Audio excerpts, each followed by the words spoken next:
Ito na yung mga batang walang mga magulang na pinakuha ni Ate Lani upang bilhan natin ng mga gamit, school supply at saka dadalhin din namin ito sa Jollibee. Yun ang sinasabi ni Ate Lani sa amin para naman sila ay matuwa, malibang at saka sumaya. Ay, payad mga 30 ka buok lang.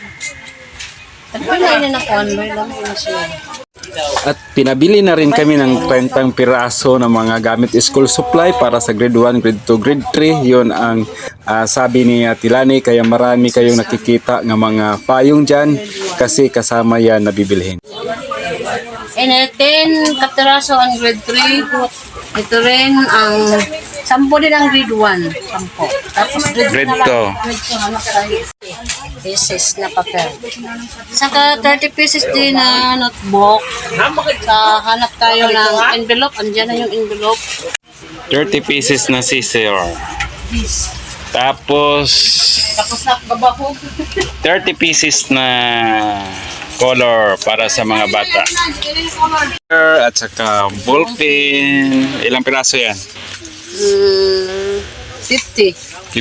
Ito kasi ang susunod nga misyon ni Ate Lani nga mamimigay siya sa 30 ka mga elementary ng mga school supply na bibigyan. At itong bata na to ay gusto niya ng bula. Sinama ko na rin para sumaya siya. At sa sunod, sumakay kami ng tricycle para naman sa uniform ni Lablab nga bibilhin namin doon sa mga tilahan.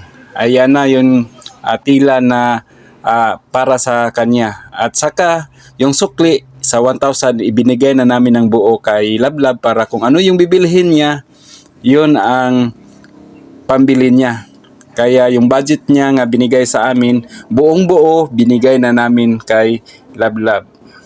At saka papunta na kami dyan. Ipaano na namin doon sa Jollibee para kakain na kami. Mag-ano na kami ng tricycle dyan, mga Ka-Team Lani Wonder Woman at sa lahat ng mga sumusuporta.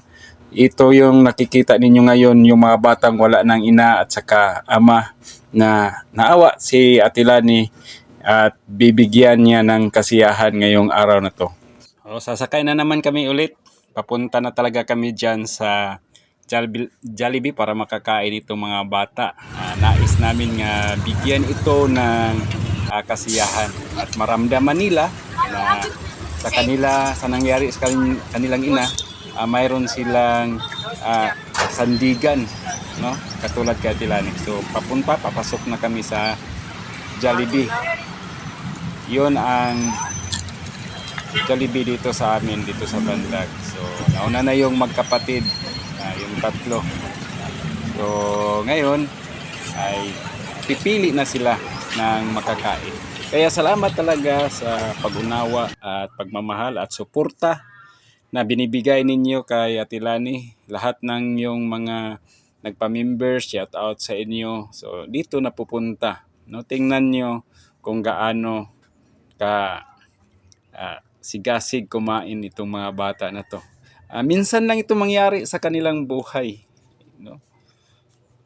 Sa katulad nila, lalo na ngayon na wala ng ina, minsan lang ito mangyari sa kanila na makakain sila ng ganito.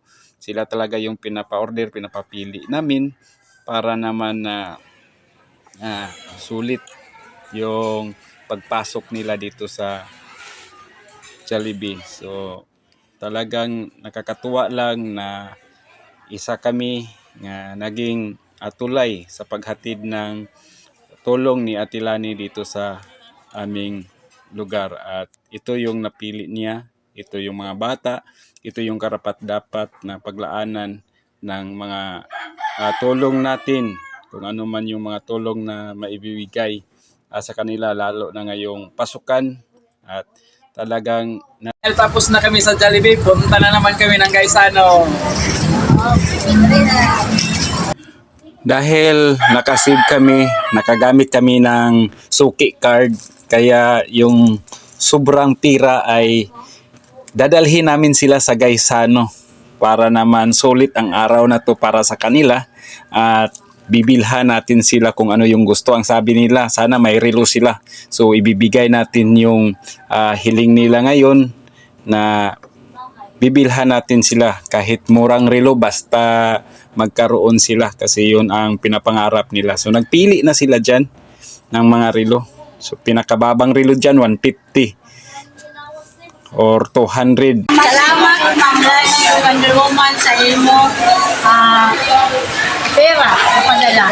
Sa relo. Sa relo. Dinala na naman namin sila sa laruan sa mga bata kasi laging tumitingin sila doon.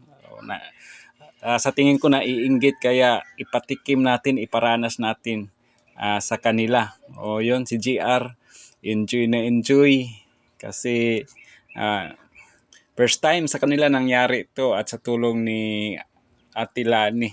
Wala na to sa plano pero meron pa kasing pira na para sa kanila at saka nabili naman namin lahat yung need nga 30 student.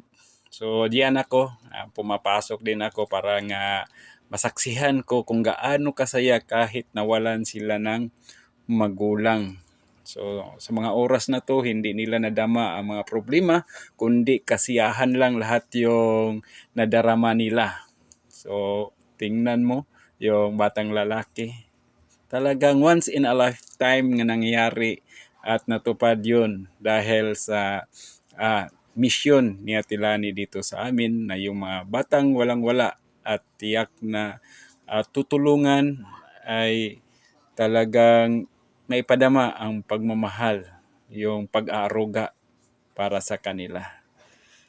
Sila kasi yung mga bata na walang kasiguruhan ang buhay, no? Dahil wala na mga magulang. Nano, lipay ka mo, tuwa ka mo, enjoy Queen, enjoy sila.